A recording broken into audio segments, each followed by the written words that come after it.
दोस्तों नमस्कार, कैसे हैं आप लोग। स्वागत है आज के इस नए वीडियो में। आज के वीडियो में हम लोग बात करने वाले हैं अशोक के धम्म के बारे में। ठीक है, आपने अशोक का धम्म जो है सुना होगा। ये बहुत ही इंपॉर्टेंट टॉपिक है, ठीक है, हिस्ट्री का टॉपिक है और इसी पर हम लोग आज के वीडियो में चर्चा करेंगे। चलिए मैं आपको टॉपिक बता देता हूँ सबसे पहले कि किस किस टॉपिक पर हम लोग आज के वीडियो में बात करेंगे। देखिए, सबसे पहले तो जानेंगे हम लोग कि अशोक का धम्म क्या था। ठीक है, अशोक का धम्म क्या था। जैसे आपने ये देखा होगा, ठीक है, अशोक स्तंभ। ठीक है, अशोक का स्तंभ, स्तंभ मतलब वही खंभा जो होता है, ठीक है, उसी को धम्म बोला जाता है। मैं आगे आपको बताऊंगा कि धम्म क्या है। ठीक है, पहले मैं आपको टॉपिक बता लेता हूँ। देखिए, तो पहले जानेंगे हम लोग अशोक का धम्म क्या था, उसके बाद जानेंगे अशोक के धम्म के क्या उद्देश्य थे। ठीक है, अशोक के धम्म के उद्देश्य। उसके बाद हम लोग बात करेंगे अशोक के धम्म अपनाने के क्या कारण थे। ठीक है, अशोक ने धम्म को क्यों अपनाया। तो ये सारे टॉपिक पर हम लोग आज के वीडियो में चर्चा करने वाले हैं। तो चलिए हम लोग आज का वीडियो शुरू करते हैं। सबसे पहले जानते हैं हम लोग कि अशोक का धम्म क्या था। देखिए, अशोक का जो धम्म शब्द है ना, सबसे पहले मैं आपको धम्म का अर्थ बता देता हूँ। देखिए, धम्म जो शब्द है वो प्राकृत भाषा का शब्द है। ठीक है, और इसका हिंदी अर्थ होता है धर्म। ठीक है, इसका मतलब होता है धर्म। चलिए ये समझ गए। अब देखिए, अशोक का धम्म जो है यानी कि धर्म कोई नया धर्म नहीं था, बल्कि नैतिक आचरण, सामाजिक सद्भाव और धार्मिक सहिष्णुता पर आधारित एक नीति थी। ठीक है, सम्राट अशोक ने इसे अपने शासन का एक महत्वपूर्ण हिस्सा बनाया और अपने जो है शिलालेखों में, ठीक है, अपने शिलालेखों में इसका उल्लेख किया। देखिए, कहने का मतलब तो धम्म का मतलब धर्म है, लेकिन अशोक ने कोई नया धर्म नहीं बनाया है। ठीक है, वो क्या किया कि मतलब एक नियम कानून बनाया। ठीक है, एक मतलब ऐसा नीति बनाया जिससे कि अपने राज्य को सही तरीके से चला सके। ठीक है, शांतिपूर्वक। तो उसी जो जितने भी मतलब अपना नीति बनाया, ठीक है, उन सबको नाम दिया धम्म। ठीक है, तो धम्म तो शब्द प्राकृत भाषा का है जिसका अर्थ होता है धर्म। ठीक है, तो ये कोई मतलब एक धर्म नहीं था। ठीक है, और बस ये एक नीति थी। ठीक है, ताकि राज्य को अच्छे तरीके से चला सके। और इसे जो है शिलालेखों में भी उल्लेख किया गया है। अशोक के जो शिलालेख हैं, ठीक है, उसमें भी लगभग 33 के आसपास शिलालेख हैं। ठीक है, उसको भी जो है सभी शिलालेखों में अशोक ने अपने नीतियों का जो है वर्णन किया है। ठीक है, उल्लेख किया है। आपने देखा होगा कुछ इस तरह का चित्र। ठीक है, ये अशोक के जो है धम्म है। ठीक है, इस तरह से बहुत सारे हैं। मतलब अभी तक टोटल 20 खोजे जा चुके हैं। ठीक है, और बाकी 6-7 सही अवस्था में हैं, बाकी और टूटे फूटे मिले हैं। तो अभी भी खोज चल रही है और कहा जाता है कि बहुत सारे अशोक ने जो है धम्म बनाए थे। ठीक है, और कुछ नष्ट हो गए हैं, कुछ टूटे फूटे हुए अवस्था में पाए गए हैं। ठीक है, चलिए ये आप समझ गए कि धम्म क्या था। धम्म जो है कोई एक धर्म नहीं था, बल्कि यह एक नीति था जिससे कि वो अपने राज्य को सही तरीके से चला सके। ठीक है, अब ये धम्म में कौन कौन सी नीति थी, मतलब समझिए, धम्म तो उसने बनाया। ठीक है, धम्म कोई न वस्तु था न कोई जो है धर्म था। ठीक है, वो बस एक नीति थी। उस नीति में क्या क्या कहा गया है वो चलिए मैं आपको बताता हूँ। देखिए, प्रमुख तत्व क्या थे इसके। तत्व का मतलब होता है उसमें क्या क्या लिखा गया था। ठीक है, मतलब कि धम्म में क्या क्या है। ठीक है, क्या क्या बातें की गई है। देखिए, पहला तो बात किया गया है अहिंसा का, कि सभी जीवों के प्रति दयालुता और हिंसा का त्याग करना चाहिए हमें। ये अशोक के धम्म में लिखा हुआ है। ठीक है, कि क्या है कि सभी जीवों के प्रति हमें दयालु होना चाहिए और हिंसा का त्याग करना चाहिए। ठीक है, फिर है सदाचार। सदाचार का मतलब है सत्य, दया, संयम और शालीनता का पालन करना चाहिए। ठीक है, हमें सत्य बोलना चाहिए, दया का भाव रखना चाहिए, संयम रखना चाहिए और शालीनता से पालन करना चाहिए। ठीक है, शालीनता का पालन करना चाहिए, मतलब कि ज़्यादा क्रोध नहीं करना चाहिए। ठीक है, धार्मिक सहिष्णुता, देखिए सभी धर्मों का समान और जो है सह अस्तित्व बनाए रखें, ठीक है, मतलब सभी धर्मों का सम्मान करें।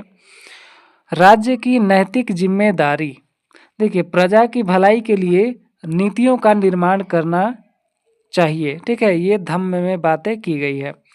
फिर है पशु बलि और मांसाहार की निंदा की गई है। पशु बलि और मांसाहार की निंदा की गई है कि जो है कम से कम हिंसा करें और करुणा का प्रचार करें, ठीक है। फिर है जन सेवा, जनता के कल्याण के लिए कुएं, सड़कों, चिकित्सालयों और धर्मशालाओं का निर्माण करना चाहिए। ये अशोक के धम्म में बताया गया है। और भी है धम्म महामात्रों की नियुक्ति, समाज में नैतिकता और सद्भाव बनाए रखने के लिए विशेष अधिकारियों की नियुक्ति भी करना है, ठीक है, करते हैं वो अशोक।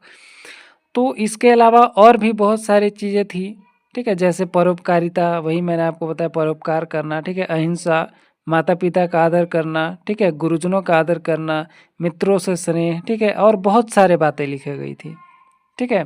तो ये थे अशोक के धम्म के तत्व, ठीक है। अगर एग्जाम वगैरह में लिखने को आ जाए तो आप बस ये पॉइंट वगैरह लिख सकते हैं, 6-7 पॉइंट, ठीक है। चलिए अब हम लोग जानते हैं कि अशोक के धम्म के उद्देश्य क्या थे, ठीक है। अशोक ने धम्म को बनाया, क्यों बनाया, वो किस लिए बनाया, आगे चलकर क्या हुआ धम्म का, ठीक है। देखिए चलिए हम लोग जानते हैं अशोक ने कलिंग युद्ध के बाद अहिंसा और नैतिक शासन का मार्ग जो है अपना लिया, ठीक है। क्योंकि कलिंग युद्ध में क्या हुआ कि अब बहुत सारे लोग, मतलब कि 1 लाख लोग मारे गए, ठीक है, और 1.5 लाख लोगों को बंदी बना लिया गया था कलिंग युद्ध में, ठीक है। कुछ इतिहासकारों का ऐसा मानना है, ठीक है, कि कलिंग युद्ध में 1 लाख लोग मारे गए थे और 1.5 लाख लोग को बंदी बना लिया गया था, ठीक है। इस घटना को देख करके अशोक का हृदय बदल गया, ठीक है, और उसने धम्म की नीति अपनाई। तो ये कहा जाता है, इतिहासकारों का ऐसा मानना है, ठीक है, बहुत सारी किताबों में आपको मिल जाएंगे। चलिए हम लोग आगे बढ़ते हैं।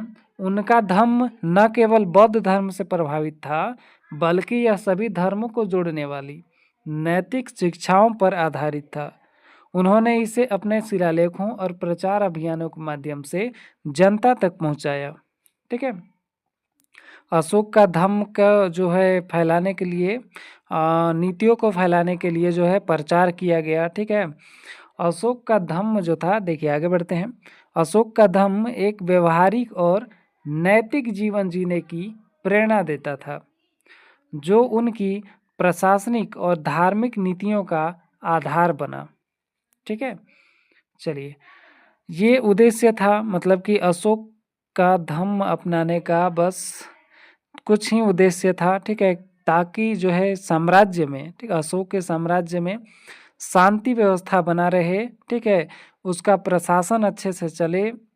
और अशोक ने जो है इसीलिए धर्म को अपनाया था, ठीक है, धम्म की नीति को बनाया था, अपनाया था, ठीक है। चलिए अब हम लोग आगे बढ़ते हैं और जानते हैं कि अशोक के धम्म अपनाने के कारण क्या थे, ठीक है, कि एग्जाम वगैरह में आ जाता है कारण लिखने के लिए। तो वो तो उद्देश्य थे, ये कारण है, थोड़ा बहुत अंतर है कि अशोक ने धम्म क्यों बनाया, ठीक है, अशोक ने धम्म क्यों बनाया, ये आता है सवाल कि अशोक ने धम्म को बनाया क्यों, और अशोक जो है किन कारणों से धम्म की नीति को अपनाया। कुछ इतिहासकार हैं जो 2 कारण देते हैं, ठीक है, 2 ग्रुप में इतिहासकारों को बांट दे अगर हम लोग, तो 2 ग्रुप में एक इतिहासकार कहते हैं कि इसका यानी कि अशोक का राजनीतिक कारण था धम्म की नीति अपनाने का, ठीक है, राजनीतिक कारण। और कुछ इतिहासकार कहते हैं कि अशोक के धम्म को अपनाने के पीछे मानवीय कारण था। मानवीय कारण तो मैंने आपको बता ही दिया है कि कलिंग का युद्ध हुआ था और जिसमें कि 1 लाख लोग मारे गए थे और 1.5 लाख लोगों को बंदी बना लिया गया था, ठीक है, ये आंकड़ा लगभग में है, कुछ इतिहासकारों का मानना है ऐसा, ठीक है। तो उसके कारण जो है अशोक का हृदय परिवर्तन हो गया, ठीक है, हृदय परिवर्तन हुआ और जो है उन्होंने यानी कि अशोक ने भेरी घोष की नीति अपनाई, ठीक है, भेरी घोष की नीति अपनाना जो छोड़ दिया उन्होंने, ठीक है। पहले भेरी घोष की नीति अपनाते थे वो, और अब उन्होंने भेरी घोष की नीति अपनाना छोड़ दिया। भेरी घोष का मतलब अर्थ होता है, ठीक है, मैं अगर आ जाए कभी तो समझ लीजिए थोड़ा सा। भेरी घोष का मतलब क्या होता है, ठीक है, भेरी घोष, ठीक है, भेरी घोष का मतलब होता है युद्ध, ठीक है। तो अशोक ने युद्ध की नीति को छोड़ दिया, ठीक है, और उन्होंने धम्म को अपनाया। धम्म में तो आपको पता, मैंने बताया क्या क्या उसमें नीतियां हैं, अहिंसा, सत्यवादिता, परोपकारिता, ठीक है, मतलब कि सत्य बोलो, ठीक है, अहिंसा पर जोर दो, तो ये सारी चीजें हैं। चलिए अब मैं कारण पर आपको बताता हूँ। देखिए, सम्राट अशोक ने धम्म को अपनाने के कई महत्वपूर्ण कारक थे जो उनके शासन और व्यक्तिगत जीवन से जुड़े हुए थे। मुख्य कारण निम्नलिखित हैं। पहला कारण है कलिंग युद्ध और उसकी विभीषिका। देखिए, कलिंग युद्ध किस तरह से कारण बना। देखिए, अशोक के धम्म अपनाने का सबसे बड़ा कारण कलिंग युद्ध था, जो कि 261 ईसा पूर्व में हुआ था। इस युद्ध में भारी जनहानि हुई, हजारों लोग मारे गए, अनेकों को कैदी बना लिया गया, ठीक है, और युद्ध की भयावहता देखकर अशोक को गहरा पछतावा हुआ और उन्होंने हिंसा का मार्ग छोड़कर अहिंसा और धम्म का प्रचार करने का निर्णय लिया, ठीक है। मतलब अशोक का जो है हृदय परिवर्तन हो गया और अशोक ने अब अहिंसा को अपनाना चाहा, ठीक है, अहिंसा को अपनाया और हिंसा का मार्ग छोड़ दिया। ये पहला कारण है। दूसरा कारण है कि बौद्ध धर्म से प्रेरणा मिली उनको, कि अशोक ने युद्ध के बाद बौद्ध भिक्षुओं से उपदेश लिए और बुद्ध की शिक्षाओं से प्रभावित हुए, जिसके कारण वो धम्म का निर्माण किए, ठीक है। लेकिन ये बातें कुछ ही इतिहासकार मानते हैं ऐसा, ठीक है, क्योंकि हृदय परिवर्तन होना उतना मतलब सरल नहीं है, ठीक है। उन्होंने, देखिए आगे बढ़ते हैं, उन्होंने बौद्ध धर्म के सिद्धांतों को अपनाते हुए एक नैतिक शासन प्रणाली विकसित की, ठीक है, उन्होंने एक नैतिक शासन प्रणाली बनाई और अपने नीतियों के आधार पर लोगों को चलने का जो है उपदेश दिया, ठीक है, चलने का सलाह दिया, और उन्होंने अनेक शिलालेखों पर जो है अपने नीतियों को लिखवाया और उसको जो है अलग अलग जगहों पर स्थापित किया। चलिए अगला है फिर कारण, समाज में नैतिकता और शांति स्थापित करना। देखिए, अशोक ने देखा कि हिंसा, असमानता और सामाजिक अशांति साम्राज्य के लिए हानिकारक हो सकती है। उन्होंने धम्म के माध्यम से समाज में सदाचार, अहिंसा, सहिष्णुता और सद्भाव को बढ़ावा दिया। तो ये भी एक कारण हो सकता है कि अशोक ने हिंसा, असमानता वगैरह को जो है सोचा कि हानिकारक हो सकती है और उसके बदले उन्होंने सदाचार फैलाया, अहिंसा फैलाया और सहिष्णुता फैलाने का निर्णय लिया, ठीक है। चलिए अगला कारण है धर्मों के बीच समरसता बनाए रखना। अशोक का साम्राज्य बहुत बड़ा था जिसमें हिंदू, जैन, बौद्ध और अन्य कई मतों के लोग रहते थे, ठीक है, कई धर्मों के लोग रहते थे। उन्होंने धम्म के माध्यम से सभी धर्मों के बीच सहिष्णुता और सामंजस्य स्थापित करने की कोशिश की।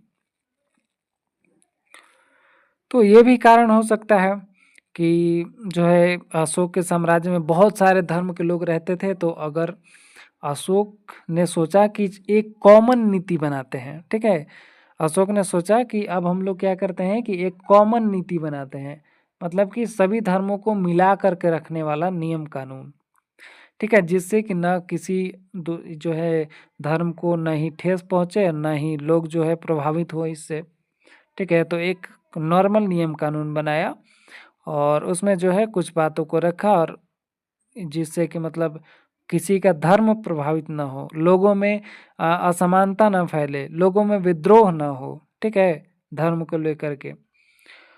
चलिए अब आगे बढ़ते हैं। पांचवा कारण है, देखिए, प्रजा का कल्याण और सुख शांति। अशोक ने महसूस किया कि एक शासक का कर्तव्य केवल युद्ध जीतना नहीं है बल्कि प्रजा का कल्याण करना भी है। उन्होंने धम्म को अपना करके जनसेवा, स्वास्थ्य, शिक्षा और सामाजिक कल्याण को प्राथमिकता दी, ठीक है। अगला कारण है अंतर्राष्ट्रीय संबंधों को मजबूत करना।